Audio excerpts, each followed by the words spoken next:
Você já fez o exercício do desapego?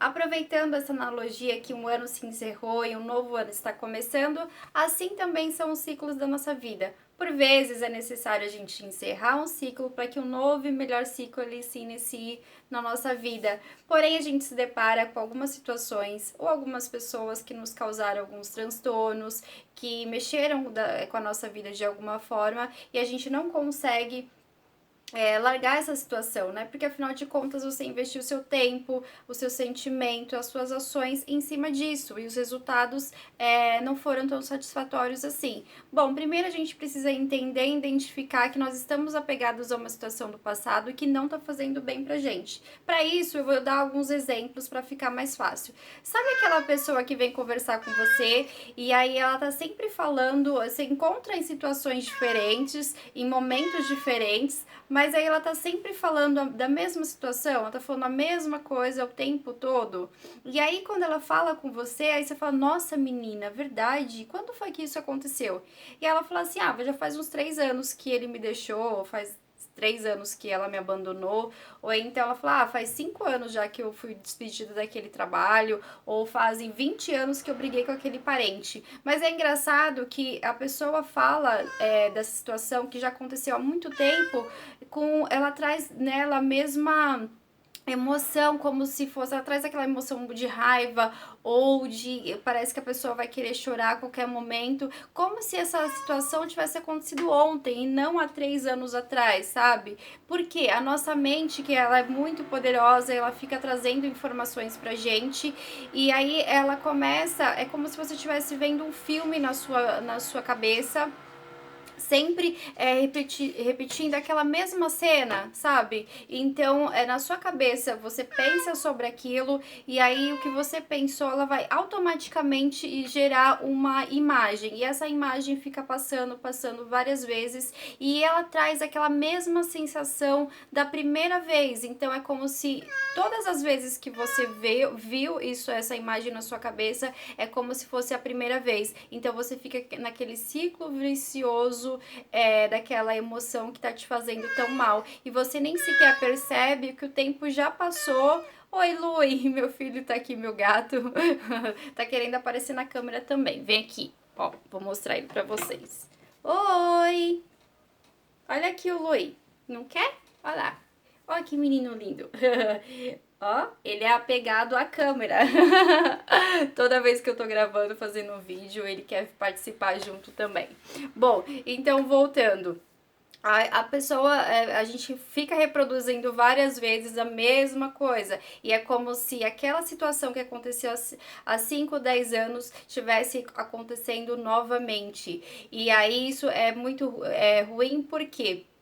Porque se, por exemplo, se a situação que aconteceu há 5, 10 anos atrás foi uma situação que você foi rejeitada por alguém que você gostava muito, essa rejeição que você fica constantemente reproduzindo vai te trazer também ações negativas para os seus relacionamentos, porque você vai sempre achar que você vai ser rejeitada também. Então aí isso atrapalha as suas relações. Ou então vocês já perceberam também aquelas pessoas que tá sempre falando que tem aquele vício, parece que é um vício mesmo, em falar sobre doença. Às vezes até uma pessoa muito jovem, mas quando ela vem conversar com você, ela tá sempre falando sobre doenças, porque muito provavelmente ela criou aquela imagem, ela criou aquele conceito de que se ela falar sobre doenças, ela vai ter a atenção de alguém, né? Porque quando ela fala sobre as doenças que ela tem, você fala, menina, mas você já procurou um médico? Ou então você já procurou um terapeuta? Porque sim, a maioria das nossas doenças que a gente tem no corpo são resultados daquelas emoções que a gente teve ou daquelas frustrações, enfim, daquelas sensações que a gente teve no passado, da qual a gente não conseguiu trabalhar isso muito bem, essas emoções muito bem, e aí o corpo vai dando sinais de que alguma coisa precisa ser resolvida, né, emocionalmente. Então, se você procurar a raiz da doença, muito provavelmente vai ter um lado emocional ali também, uma psicossomatização que a gente chama, tá? E aí ela fala assim, mas eu já fui no médico e não resolveu nada e tal. Então você percebe que até a pessoa tem aquele prazer em falar sobre a doença,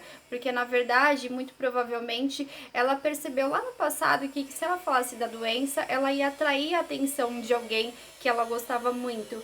ou simplesmente porque ela foi acostumada, ela cresceu com alguém da família dela, né, alguém próximo a ela, falando muito sobre doença. Então criou-se aquele vício de falar sempre, sempre, sempre da mesma situação, da mesma doença, e isso também vai atrapalhando, né, a vida da pessoa, porque se você tá sempre achando que você tá doente, uma hora você vai ficar mesmo gravemente doente, né? Então a gente precisa identificar essas situações para que a gente possa trabalhar esses apegos e desapegar realmente dessas situações. Eu mesmo passei por uma situação de apego esses tempos e foi por isso que eu trouxe esse vídeo para compartilhar com vocês. Eu percebi que eu estava ficando muito irritada com uma situação, que eu não estava tendo a resposta disso, então eu fui ficando irritada, essa irritação trouxe uma ansiedade, logo essa ansiedade foi trazendo a insônia. E eu comecei a sentir um cansaço mental muito grande, porque eu ficava várias e várias vezes pensando na mesma coisa. E a gente, por não saber o que vai acontecer, geralmente são pensamentos muito negativos a respeito daquilo. A insegurança de não ter dado certo, ou será que vai dar certo ou não. Você fica ali, né, naquele pensamento contínuo, isso vai te dando um cansaço mental. Quando é um cansaço físico, a gente descansa e tá tudo bem, mas você percebe que o cansaço não vai embora. E eu comecei também a ter dores de cabeça, que eu raramente tenho dor de cabeça, mas ela começou a ficar constante. Então, ou seja, você percebe como o apego, ficar apegado a uma ideia, a um conceito, ele atrapalha a gente? Então é por isso que é importante a gente identificar essas sensações e poder trabalhar. E aí eu usei a programação neurolinguística, né, para fazer o exercício de visualização. Então eu visualizei aquela situação sendo resolvida e eu gosto muito de falar também, porque as palavras têm poder. Então eu visualizei aquela situação, eu falei: chega, não aguento mais, eu tô me livrando disso, não quero mais esse apego. E aí fui falando algumas frases e desapeguei, eu vi que depois eu fiquei muito mais leve. E se você quiser fazer o exercício também, de repente você teve algum problema com alguma pessoa, você pode visualizar essa pessoa na sua frente e falando pra ela tudo o que você precisa falar e resolvendo essa situação. E aí você fala assim: ah, mas eu já conversei com fulana ou fulano e ele não vai mudar. Realmente os exercícios, né, não é para você mudar as pessoas, mas sim para você mudar o seu conceito em relação àquela situação, para você mudar o seu conceito em relação àquela pessoa. Porque quando você muda o seu conceito, muda a sua visão com relação a tudo isso, dá um novo significado para as coisas, você vai ver que vai ficar muito mais leve. Porque tenho aprendido, né, que a nossa vida é uma constante travessia. E para você fazer essa travessia, para você atravessar a ponte, é necessário que você deixe algumas coisas de lado, ou seja, você vai abrindo a sua bagagem e vai deixando as coisas do passado lá no passado, para que a sua bagagem venha para o futuro muito mais leve. Você vai ver que você vai realmente ficando muito mais leve e a sua travessia vai ficando muito mais fácil. Eu sou Selma Oliveira, terapeuta integrativa. Eu espero que esse vídeo traga alguns insights para você, que você faça esse exercício também para desapegar das coisas que já não servem mais para você. E eu te encontro num próximo vídeo. Feliz 2020. Tchau, tchau.